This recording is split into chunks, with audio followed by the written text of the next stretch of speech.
Ito ang Presidential Broadcast Service. Radyo Pilipinas. Radyo Publiko ng Bagong Pilipinas para sa Bagong Pilipino. Naghahatid ng mahahalagang balita at impormasyon na guugnay ng pamahalaan sa sambayanan. Tulay sa himpapawid ng serbisyo publiko. Radyo Pilipinas. Radyo Publiko. Ang boses ng Pangulo. Sa Iloilo. Radyo Pilipinas. 585. Oras sa Radyo Pilipinas alas 8:35 sa aga.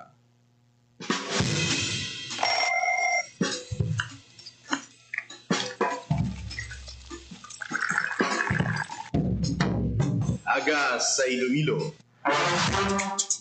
Masapo. Magahod. Mabagsik. Panibagong adlaw pagkatapos ng paghuway isang gabi antes. Bagong napagdaon. Isa naman kapag tumakas sa matahong na palaabuton. Iloilo Morning, ang programa nga kaupod ninyo sa pamahaw kunaga. Magadulong sa labing ulihing nga balita. Mga istorya halin sa Iloilo, kag iba niya bahin sang rehiyon. Mga ginahuluhang balan, kag mga trending topic sa social media. Ululupod naton at tubangon ang maayo nga aga. Magpamati na sa Iloilo Morning. Diri sa 585 kHz sa AM band sa inyong mga radyo. Radyo Pilipinas Iloilo, the only government radio station in Western Visayas.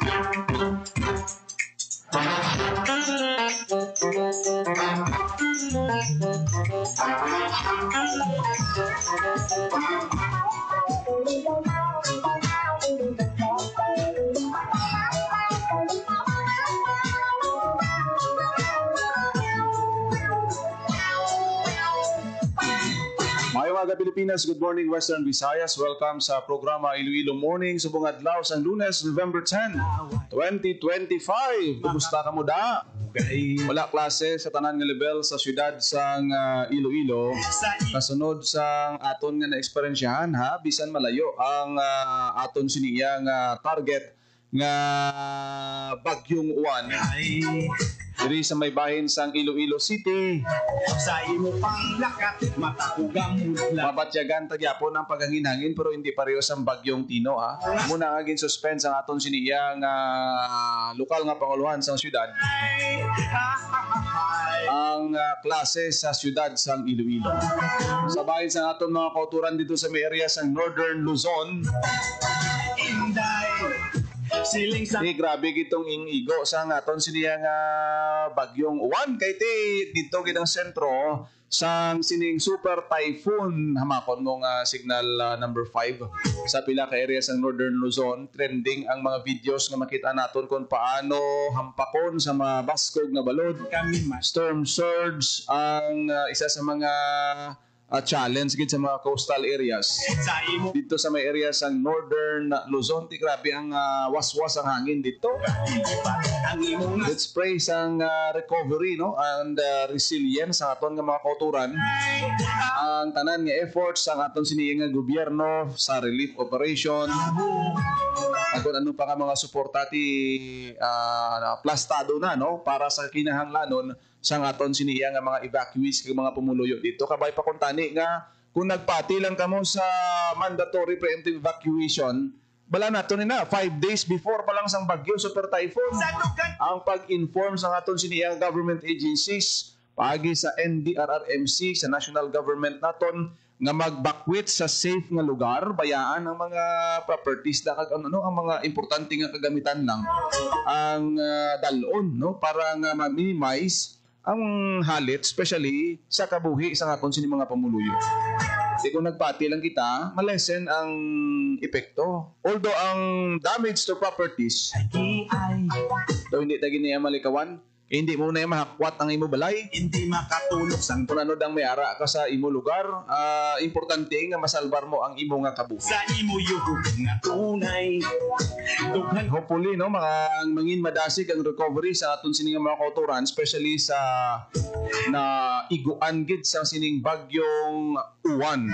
sa imo panglakat matakog Muna sila nga kung sa marathon, pablaga hapo-hapo ka kay dito isa lang kasi mana ang interval sa bagyong Tino kag bagyong uwan. dughan ko inda. Malipat kaya Nobyembre bridges na kitaya subong. Kay Ari na tayo sa tunga-tunga sang Nobyembre daw hindi na tayo kabatyag manog Disyembre na. Tungod sa sunod-sunod nga kalamidad, sunod-sunod nga mga challenges sa aton siniya nga panyempo subong nga daw hindi mo na bala maarapalan ang iban nimo nga mga schedule kag ulubrahon kay tanan nakatutok sa pag-take refuge sa sining mga kalamidad na ginatubang naton kasubong sang bagyo. Muna gani kinaistoryahan ta una-una pagtayog, sunod-sunod nga linog, almost every day may linog from Luzon, Visayas to Mindanao, ginsundan sang volcanic eruption, si Tuto katulog. typhoon, kag madamo. Pati mo na nga matingala ka na lang, kadasig, maglakat sang oras. Pero pasalamat kita, diri naman sa Iloilo City nga medyo makanay ng atong nga tiyempo. Although nga sa dato sa aton sini nga Iloilo City government wala makaluwas ang aton siniya nga mga pumuluyo diri sa Iloilo City kay may ara man kita sa mga evacuees nga ginpangdala sa nagkalain-lain nga evacuation center. Sa datos ang Iloilo City Government OPSEN may ara sing 2,291 ka evacuees.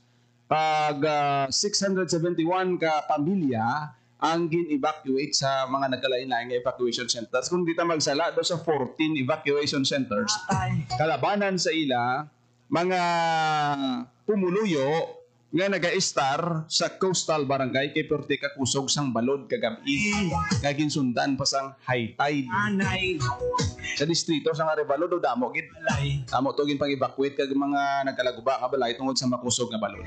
ay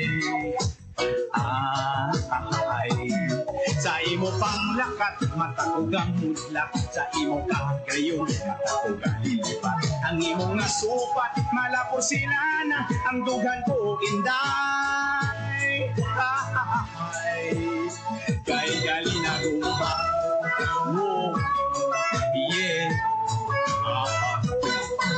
inday bisan luspot lang ng balay basta wala lang sang away pangabuhita matauhay. Yari na sa aton sininga linya, aton sininga pag-asa. Mangusisa kita, di na si Bagyong Uwan sa Subo nga mga Ateneo. Ano po ta si Ma'am Leonor Silvestre. Ma'am Leonor, good morning. Hi, hello everyone. Muna ang ating weekend for update para sa Subo nga adlaw sa Lunes, November 10, 2025. As of 7 a.m. po din ang araw, pinamonitor natin nga si Typhoon Uwan. And in-estimate natin pati yung mga available na data, including from those ibang bigyan sa weather radar, na yara siya sa may current on 125 km west-northwest of Baclaran sa La Union. At may maximum speed within 150 km per hour near center, conducting na up to 185 km per hour. Ang iyang ulag, ito west-northwest, more than 20 km per hour. Kung sa kaparang may yara sa ang areas na palayan na nagpapabilin sa metro kasama sa signal number 1, ang mga area sa northern portion of Iloilo, Capiz, Aklan, sa northern and central portions of Antique, including Kaluya Island. So, bakit sa ating sa kanilantity outlook si W01, will move west-northwest toward or northwest toward in the next 12 hours. So, may possibility ini makagawa sa ating utilizing area of responsibility by tomorrow, and then mag-re-entry niya sa may Thursday, November 13 sa ating lugar sa pagkatapon niya ang Taiwan. Dili naman sa Western Visayas, mag-experience siya kataas lang winds with gusty wind weather condition na madala ni Typhoon Uwan. And then ang ating hangin o ating wind intensity na strong to very strong na magaling sa direction southwest to south. So magdala sa rough to very rough kung makampalod yung ating karagatan. Forecast temperature natin generally nasa 25 to 30 degrees Celsius. ang adlaw na lahi ng 5:43 AM pag magatunos ini 5:24 PM karon sa hapon. Pag muna yung ating latest weather update, halin direct may ili ikatap na weather station. Ako si Leonor Sebastian, madamang bigla. Salamat. Ma'am Leonor, suliton lang natin. Ara, pakita sa signal number 1 ang bahin sa Iloilo as of this time. Yes, sir. Ang northern portion of Iloilo, sir. Ang muna municipality of Laguna, Calino, Bingawan, City of Pasig, San Enrique, Duanya, Siracael, Zimeri, Sara, Batad, Balasan, Carlet, Country Municipal Estancia, sir. Madamang salamat, Ma'am Leonor, sa time na ginatag mo diri sa Radyo Pilipinas Iloilo. Thank you, ma'am, and good morning. Salamat po sa pag-good morning, salamat. Nabatihan si Ma'am Leonor Silvestre sa Pag-asa. Medyo masanaaw na aton nga kalangitan diri sa may Iloilo City, pero abi naton ha kay ti didto na yan sa nakalapaw na gani sa area sang Luzon to si Uwan. Pero as of now, ang portion sa Northern Iloilo, Capiz kag Aklan, ara pa sa signal number 1. Kaya makon muna ang diameter bala sang cloud formation sang bagyong Uwan. Nagbisan kagabi matingala ka ang pinanihol sang hangin, mabatyagan ta pa. O ang kabaskugon sang huyop sang hangin, mabatyagan naton diri sa may area sang Iloilo. Bisan nga amo to kalayo ang distansya sang bagyong Uwan nga isa ka super typhoon. Sa imo pa Grabe nga palikpik sang bagyong Uwan. ngayon matao naglilipat. Imaginon mo kung kita sa mga ikog sa punta na kita sang bagyong Uwan ang yang diameter, how much more sa area nga ginagyan niya sinisubong. Kag sa manotice naton mo lang ang bagyo subong ito medyo hindi mo nakadasig magwa sa Philippine Area of Responsibility ha. Nagdugay ba sa lugar lain sa una pero sa Yolanda Mga walay ka pag landfall sa Samar to daw gintaris siya lang ang Visayas. Tabok sa dayon sa isa lang kadlaw nakagwa sa dayon sa balay. area pag matapos nga maglandfall, pero subong yung mga bagyo na notice naton mabaskog na mahinay pa magwa sa area kaya muna nga ang pagtiner niya sa lugar medyo dalag ko ang damage kag madugay ang pag-ulan dako nga volume sang ulan ang ma-experiensyahan. Malapor sila na Flash flood go ya. inday. Kung tanaw naton ang sequence ang sining duha ka mga bagyo daw parehas lang ang ginpakita ang halit sang bagyong Tino. Kung nakatanaw itong mga taga Northern Luzon, masiling siya, grabe igo sang bagyong Tino sa area sang Negros kag Cebu ba? Kusog pag si Uwan, ano himuon ta supposed to be mangin positibo ang impact sini sa aton mga pumuluyo sa ilang preparation. Pero amo na bala makita naton kisa bisan sa videos lang nga nag-trending subong ti kapila naging command nga preemptive evacuation mandatory nga pagpalayo especially sa high risk areas. Damo gyapon nga mga nabidyuhan nga ara sa kilid sang mga kadagatan, naga-video pa. Ang dugan ko. Ito parehas na nga daw gina-ignore nila ang mga advisories bala sa aton sini nga mga agencies, government agencies para nga masiguro nga hilway ang ila sini nga kabuhi. Paida ang balay, paida ang mga propiedad niyo sa puluyan niyo Hindi mo naman na makwat kag maguyod di mo nga balay mo. Importante ang kabuhi mo, ang imo pamilya, kabataan mo, dalon mo sa safe nga lugar. Nauna to nili karon kay padayon pa ni ang pag-consolidate sang tanan nga update sa halit sang bagyong Uwan, especially dito sa area Kabudlay siguro pati ang mga naga-record to apektado man sila, nagkalabasa man tong ilang mga kaugalingon kagang iban sa ila sinatuguro grabe man panago para nga hindi ka masentruhan gid sa halit sang sining bagyong Uwan nga isa sa mga masiling naton nga tungod sang kahalit sining nga ginbilit hindi man ni malipatan sang aton sining mga pumuluyong Pilipinhon basta may ngalan nga Uwan amo na kay usually kung ang isa ka bagyo makategorize sa super typhoon o grabing halit wala na siya ginalakip luwat ang iyang ngalan sa ngalan sa mga bagyo sa Pag-asa gina-delete isla na kay kumbaga daw nagpabilin ang hindi manami nga memory sa isa ka bagyo nga tuman ang halit. Isa typhoon Tino palang hundreds of lives na ang nadula, ang napatay, may mga missing pa sa subong. Kabay pa kung tani nga paagi sa sige-sige nga reminders dito sa may area sang Luzon, nakabulig ha. Hindi man sila naton nga excuse gid nga siling naton nga zero casualty ha. Ang bagyo naton kiti hindi ta na malikawan. Sa imo Namo factor sina ang location, ang mga areas nga may mga landslide prone, mga baha, nga mga ginabaha nga lugar. na ang dukan ko Kag madamo pa katigas ang ulo abis ang iban nga mga kauturan naton. Factor man ina kung nga nagataas man ang numero sa mga kakahalitan kag sa mga nagakadula kag sa mga nagakapatay tungod sang pag-ignore bala, in denial ka, okay lang kami dia. Kaya namon ni wala na di ka gibaha lugar namon. mga walay kabulay. Hay, inday. Muna nga gapasalamat kita diri sa may syudad sang Iloilo, sa probinsya sang Iloilo, sa Western Visayas nga ti maski pa paano nga ti daw masubo-subo man kami nagkaladula nga kabuhi. Pero somehow sa mga nagapati sa advisory sa aton sini nga mga government agencies, local government unit nga kung kinahanglan magbakwit dayon sa safe nga lugar, dira mo ma-realize after sang pagtahaw sang bagyo ay salamat nga buhi ang akon panimalay kag wala kami matamaan mahalitan. Face lang ang consequence ang bagyo pagbalik sa balay, guba, malutak, panglimpyo. Bisan los putla. Tanan nga efforts kung ano ang mahimo sa aton nga mga local government unit kag sa national government naton, amo na nga aton siniya nga pasalamatan. Inday. Sa dukan ko gapan. Basta bagyo yan, hindi mo gina masilingan. Time out, anay. Nga tunay. Ako sa Makon mo in 1 week span ha. Tuwa ka bagyo, tuwa ka mga makusog ka bagyo. Ang aton siningan na eksperyensya. sa imo pang lakat mata ko gamon la. Tadawon ta gani subong, do mas damo gani ang affected sang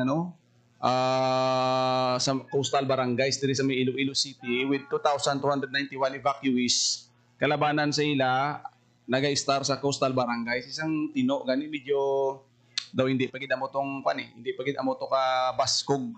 Pero kagabi kita naton kay tinagdungan sa high tide mo ang makusog nga balod nga na-experiensyahan sa aton sini nga mga pumuluyo sa syudad sang Iloilo. Good morning kay Ma'am Bernadette Garcia nga nagatanaw sa aton pagpangalangit kay Sir Sherwin Marco Villa. Salamat din sa inyo siniya nga pag-upod diri sa aton siniya nga programa sa Iloilo Morning Program. Ang iban pa nga mga balita bantayan sa aton siniya nga Facebook page sa Radyo Pilipinas Iloilo. Wala na kita sang tiyempo diri sa aton siniya nga pagpangalagad. Ako nagita mga inyo alagad, Jinel Baclay. Mayong aga Pilipinas, God bless Iloilo. Sa imo yung nga tunay. Radyo Publiko. Radyo Pilipinas. Ang inyong tulay sa himpapawid ng serbisyo publiko, ang Presidential Broadcast Service, Radyo Pilipinas, Radyo Publiko. Radyo Pilipinas. Radyo Publiko. Kinilala ng pag-international at prestigyosong Asia Pacific Broadcasting Plus Awards 2025 para sa kategorya ng Government Streaming. Ito ay dahil sa epektibo nitong pagsasanib ng mga tradisyonal na media tulad ng telebisyon, radyo at print para masabayan ang mabilis na pag-inog ng mundo ng digital at social media tungo sa mas epektibong paghahatid ng mahahalaga at napapanahong mga impormasyon sa mamamayang Pilipino. Kinilala rin ang Radyo Pilipinas dahil sa patuloy na pag-akyat ng rating. Ngayon ay matatag sa pang-4 na pwesto sa Mega Manila ayon sa pinakahuling Nielsen Radio Audience Measurement Survey. At sa social media, nakamit ang mahigit 2,000% pagtaas ng bilang ng mga sumusubaybay sa Radyo Pilipinas page sa unang bahagi ng 2025. Patunay ito na ang inyong Radyo Pilipinas Radyo Publiko ay tunay na kaagapay ng inyong pamahalaan sa paghahatid ng serbisyo sa mga mamamayang Pilipino. Mula sa aming lahat, sa ngalan ng inyong pamunuan at mga kawani ng Presidential Broadcast Service, kasama ang inyong mga himpilan ng Radyo Pilipinas sa buong kapuluan. Maraming salamat po sa inyong lahat, sa inyong pagtangkilik at pagkilala. Radyo Pilipinas.